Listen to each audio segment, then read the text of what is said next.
What's up, snake fans? Dave Palumbo here for Muscle Serpents Daily once again, and it is my daughter Shayla's third birthday today. So Grandma's truck is here, and we're gonna go inside and we're gonna eat some pizza and have some cake. Or I probably won't eat the cake. The kids will eat the cake, and I'll probably have some chicken and a little bit of pizza. But you know how that goes. Third birthday, big one. Everyone's asking her, how old are you now? And she's like, 2.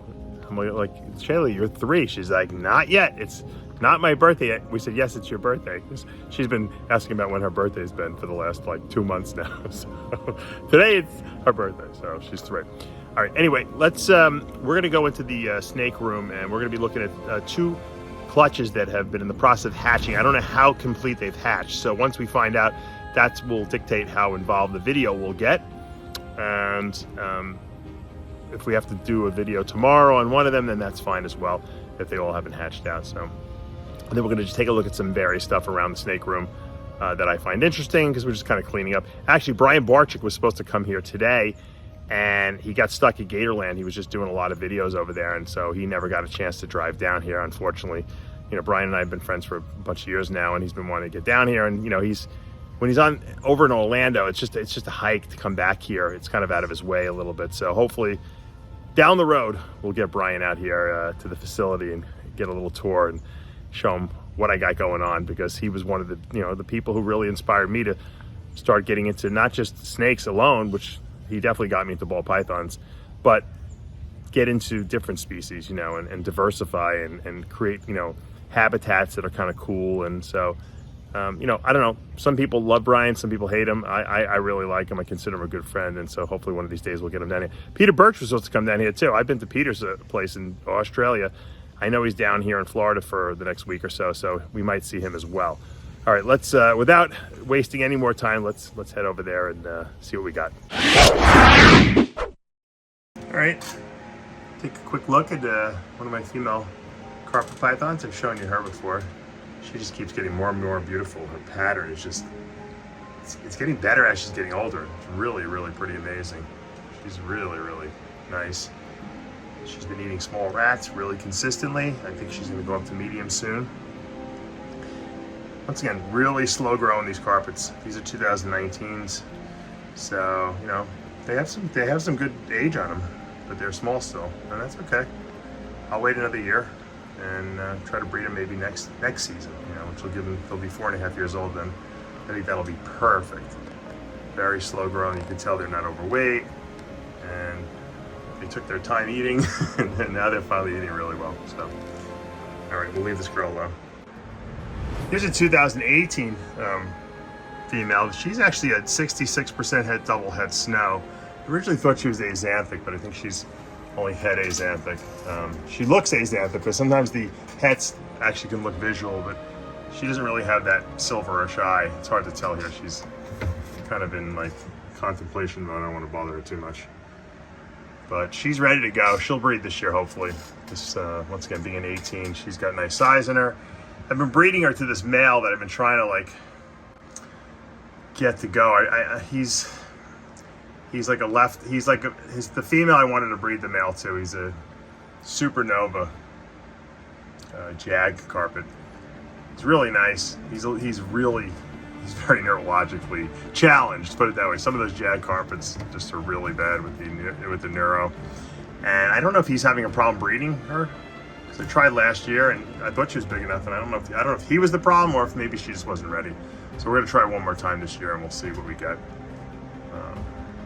This would be the first female that I actually produced that I would actually breed. So that'll be good. And then I think the other ones will go next year, the albinos. All right, one of my favorite boas, growing them up. Labby Fire, head VPIT positive. I think that Labby and the Fire gene together really, really go nice. I might even try to produce a Labby Fire myself this year, just because of how beautiful they are. Beautiful. She's got a blue eye, or he has a blue eye. I don't think he's going to be old enough to put in the breeding rotation this year. Obviously, we'll probably have to wait till next year, and that's okay.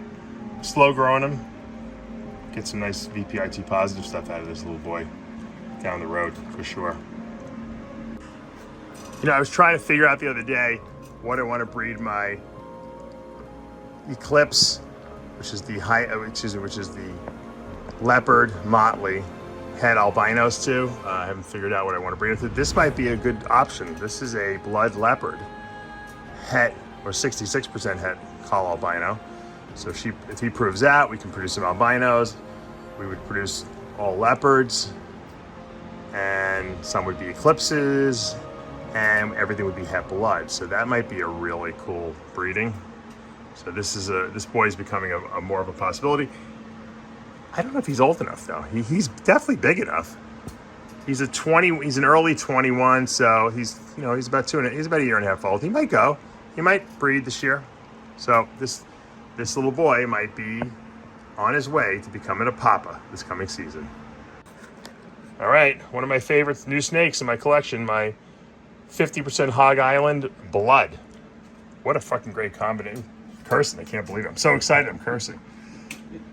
I love blood, and this Hog Island really adds a level of contrast to the blood that you don't normally see. I mean, you would swear there's other genes in here, and it's just that, you know, Hog Island is technically, I guess, a line-bred polygenic type thing because it's an isolated island boa, and then you got the blood gene in here.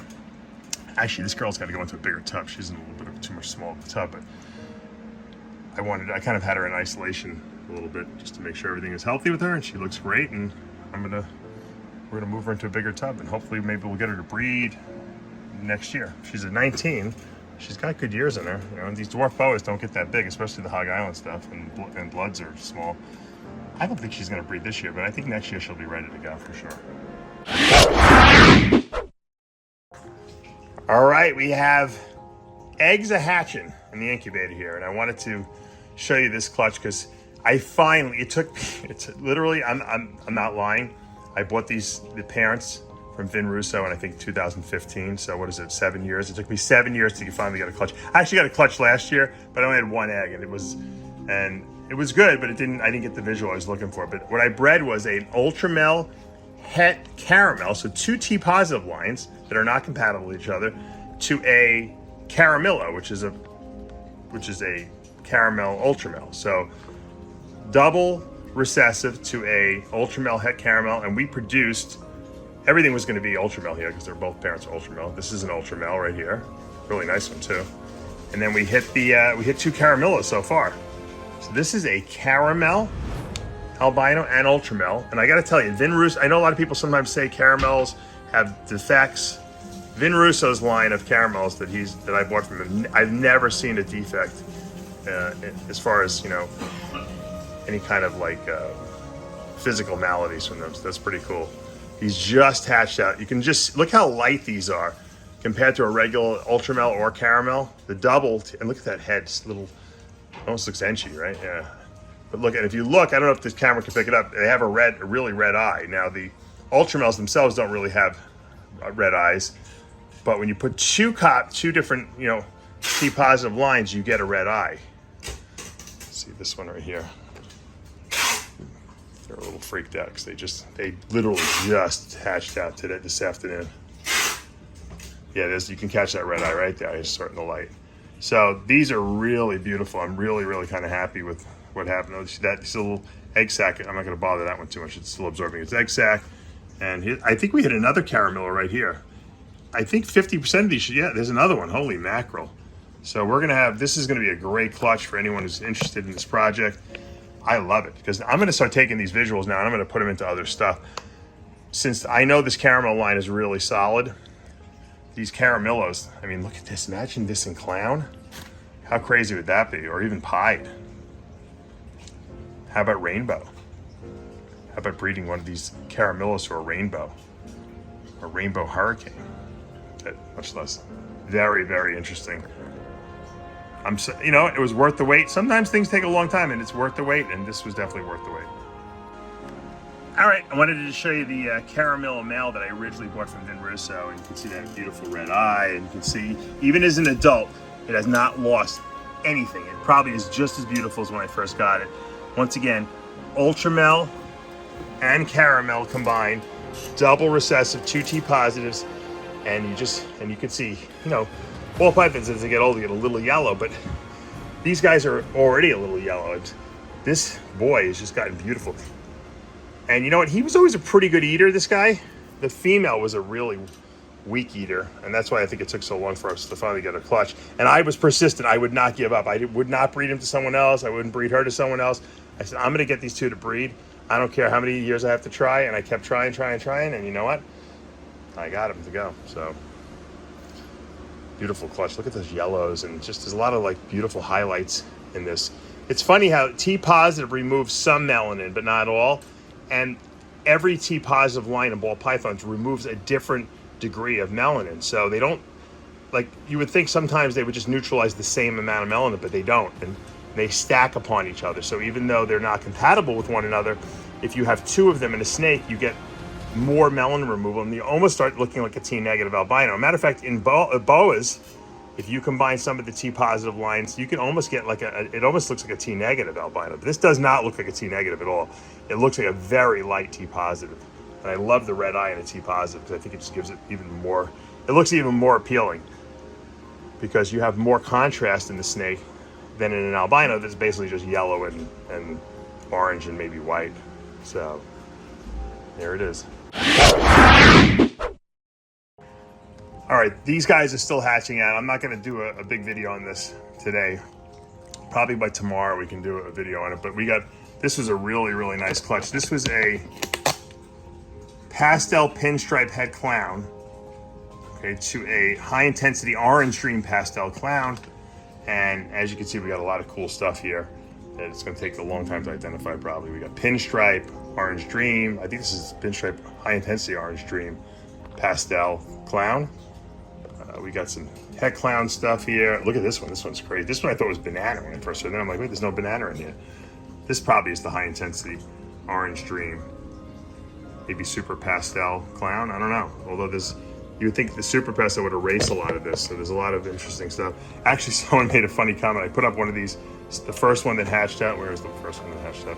I put it up on my Instagram, and someone said, I can't believe it. You produced a scoria ball python. I think was this the one, Pablo? I think that was the one they thought was the score. Looked like scoria with all those little cryptic markings on its back. So really cool clutch. We'll take a look at this in detail probably tomorrow. All right, this is a beautiful baby from a litter we produced this year. This is what we call a Paraglow. That's a hypo paradigm. Paradigm being 100% het sharp albino, and the 100% het boa woman caramel. They kind of are allelic to each other. They create the super form, and then you throw a hypo gene in there, so you call it a Paraglow as opposed to like a sun glow, which would be an albino hypo. And then this is 100% het RDR black-eyed anery. So we can produce phantoms from this. I'll show you what a phantom looks like. If you can find one here. Which one's a phantom? So, here's a beautiful phantom, and this phantom is once again the same as this one here. They said this is Paraglow, only it has the black-eyed anery. So it's like kind of like a snow version, only using the black-eyed anery gene. You get the black eyes and no yellows or reds in the snake, and so it's kind of got this ghost or phantom-like look to it. I think these things are getting better, Pablo, as they get older, right? They're getting whiter, actually. They were a little more purple. Now they're getting like almost like a white look to them. This like ghost-like look to them. And this is, once again, this is the same snake, just only this is het RDR, black-eyed anery. So these are, I haven't listed any of these for sale yet, but I will soon. If anyone's interested in any of these, if you want to get the visual, you want to make your own, let me know, because we got some really cool ones. All right, here's our hypo blood onyx male that I've been growing up. This boy escaped, if you remember, for about 3 months. He was on the loose. He had a little bit of some abrasions and everything like that. They seem to have come off with all the sheds now that he's been growing and everything like that. And Pablo was just saying, this boy he's a very slow grower. And I said, of course he is, because he is a Onyx, which is a Honduran locality boa, and they stay small. He's not gonna be big. You know, he's over a year old now, and he'll probably take till he's 3 before he's breeding. But this is actually a pretty good size for a year-old Onyx, to be honest with you. I don't know if the blood gene happens to make them grow a little faster, because they're dwarfs too, the bloods, but they're not quite as dwarfy as the Honduran localities, like the Honduran G positives, the hypos from there, and the anaries from there. But beautiful. All right, guys, that's going to do it for today here at Palumbo's Pythons and Boas. You got to see 2 clutches in the incubator hatching. Both of them actually are not done, but I think you got the idea with the beautiful Caramillo, which is that double T positive. That's really special. I got to be honest with you. I really wish I would have done more with it. I don't know why I didn't breed that male to anything else, but you know, sometimes it's just not the time. So I'm definitely going to try to get that male into some more projects. If anyone's interested in any of the babies, let me know. And obviously that beautiful, awesome pinstripe clown clutch with the high intensity orange dream there is looking stellar. I want to wait till all those guys hatch out, and then we'll do a little video on that as well. And hopefully you guys are enjoying all the Daytona interviews that I've been putting up. I've been kind of peppering up here and there. And I don't know if you guys caught the latest on the rodent feed. You know, I'm a supplement guy, so I love nutritional supplements. And you know what? If you can get your rodents to be leaner, less fat on them, more muscle, more efficient, less waste, you know, less ammonia smell when they go to the bathroom, I say use it every single minute of the day.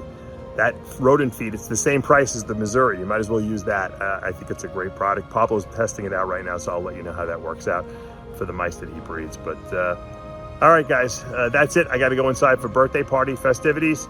As you know, hit that subscribe button, turn on your notifications, hit that like button. I'll see you back tomorrow morning.